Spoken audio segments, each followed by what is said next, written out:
We've came back to the house where we found the lady dead. Someone has buried her in the site where the shell had landed. We would quite often come across bodies on the street. It just seems like such a waste of human life.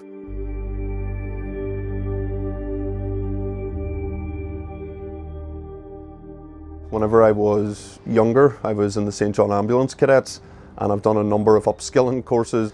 As the war started, there was a video came out, and it was of a Ukrainian family in a block of flats. The jet suddenly releases a rocket straight into the block of flats. There was a small child screaming in terror, and to me that sounded just like those could have been my kids. And I always wanted to do more, and this time I decided I was going to do more. So I went over alongside a charity as a medic and a driver, evacuating people from the front lines. We were assisting evacuations, and I had a minibus full of old men, old women. I got out of the van, and this lady who was called Olena, she started laughing and kept shouting at me in Ukrainian, but she brought all the refugees into her house and was giving people tea. She agreed that we could come back within a few days and continue, would bring more aid. She would deliver it amongst the neighbours that weren't evacuating. But as we returned, I remember driving down the street. I said, her house has been struck, and I ran into the yard and found her body, her lifeless body on the ground. We were here 2 days ago, delivering bread to this house. She gave us tea 2 days ago.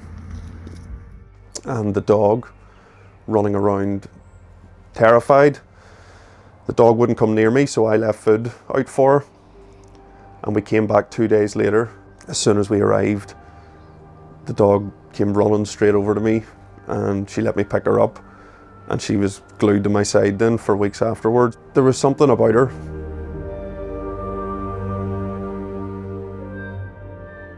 This is Olena, and Olena was the name of her owner, and in honour of the owner I've named the dog because I didn't know the dog's real name. 3 months of quarantine in Ireland after bringing her through Europe. She settled down quite well. A lot of stories in Ukraine don't have a happy ending, but I'm determined hers will.